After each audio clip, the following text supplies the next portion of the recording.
नमस्कार जय जगन्नाथ आम घर रोसे ओडिया ब्लॉग्स को आपण मानक अनेक अनेक स्वागत।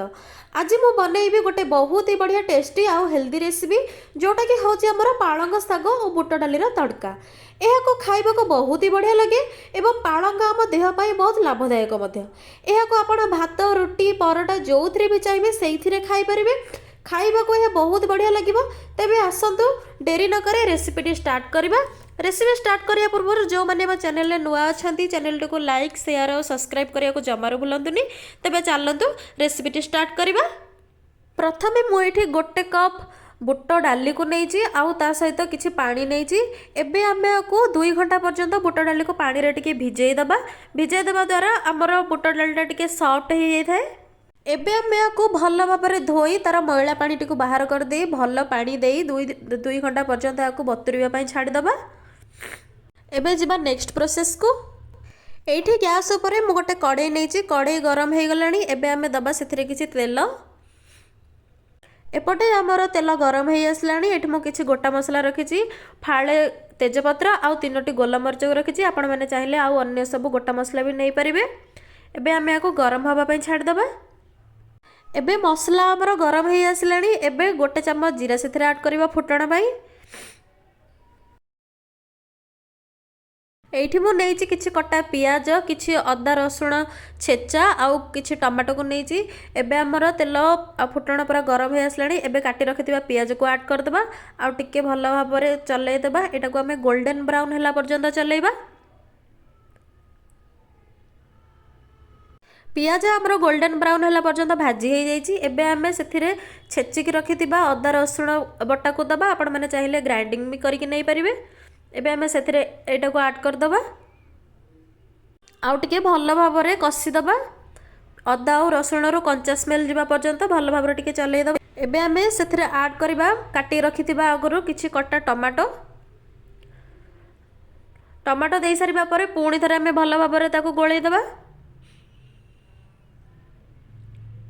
एबे हमें सेथिरे ऐड करबा हम रखिथिबा गुंड मसला सबु। एबे हमें सेथिरे दबा किछि स्वाद अनुसार लूण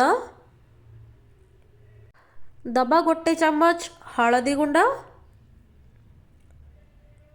एथिरे ऐड करबा गोटे चम्मच लंका गुंड एटा काश्मीर लाल मिर्च अछि। एबे हमें सेथिरे ऐड करबा किछि करी पाउडर किछि जीरा पाउडर आउ किछि धनिया पाउडर। एबे से सब मसला को आमे भलो भाबरे टिके कसी नबा। गुंड मसला पकेबा बेले गैस रो फ्लेम को पूरा लो रखबे नले मसलाटा पूरा तळो हमरा लागि जाय पारे। एबे मसला सब को आमे भलो भाबरे कसी नबा। गुंड मसला पकई सारिबा परे मु मसला को टिके घोड़े देइथिली। एबे घोड़णी काढी की पुणी थरे आमे तक भलो भाबरे कसी नबा नले एटा तळ पटु पूरा लागि जाय पारे। मसला आमर ये भल भाव में कसी आसलानी आउ तेल भी पूरा छाड़ी आसलानी। एबे हमें आउ थोड़े ताको टिके चलै दबा। मसला ये आमर भल भाव में कसी आसलानी। एबे हमें आगु सिझे रखिथिबा बुट डाली और आलू को एथरे ऐड कर दबा। एबे मु बुट डाली और आलू को सिझे रखिथिली ताको ऐड कर देली।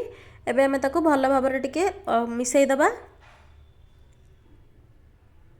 एबे हमें एथिरे तरकारी हिसाब रे पानी देकी टिके समय फुटिबा पई छाड़ी दबा।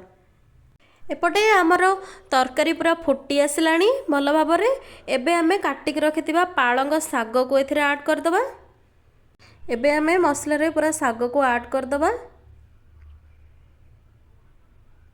आ ताको भल भाव में टिके ऊपर तळ करिकी भल भाव में मिक्स कर दबा। एटा खाइबा को बहुत बढ़िया टेस्ट लगे आ पालंग शाग आम देह पई बहुत भल मध्य। तापरे टिके समय घोड़णी देकी एटा को हमें पुणी थरे टिके फुटिबा पई छाड़ी दबा। किछि समय परे घोड़णी बाहर करके देखिबा हमर तरकारी रेडी हेलानी कि नहीं। देखंतु एठी भल भाव में हमर पालंग शाग बुट डाली रो तरकारी भल भाव में फुटी आसलानी। एबे हमें ताको पुणी थरे टिके चलै दबा। एबे हमें सेथिरे ऐड कर दबा गोटे चम्मच गरम मसला दे साला परे गैस रो फ्लेम को ऑफ कर दबा आउ किछि समय पई घोड़णी को घोड़ै दबा। एबे आमर पूरा रेडी हो गला पालंग शाग बुट डाली तड़का। आपण मैंने एमती घरे बनातु आ घर लोक मान खाइबा दिंतु। एमती नुआ नुआ भिडियो देखा चाहते आम चैनल को लाइक शेयर और सब्सक्राइब करने को जमार भूलुनी। आगो को एमती नुआ नुआ भिडियो आस केमती थिला आजिर पालंग और बुट डालीर रेसिपी कमेंट करी निहाती जणेबे। एबे आमे गोटे सर्विंग बाउल रे आम तरकारी को बाहर कर नबा और टेस्ट करबा केमती ହେଇଛି। बहुत बढ़िया टेस्ट है आमर आजिर रेसिपी पालंग साग आउ बुट डालीर तड़का। आपण मानको जदि वीडियोटी भल लगे थाए तेबे गोटे लाइक तो निहाती कर दियंतु, कमेंट बॉक्स रे कमेंट करो, आउ हम चैनल टी को सब्सक्राइब मध्य कर दियंतु। रहूची जय जगन्नाथ।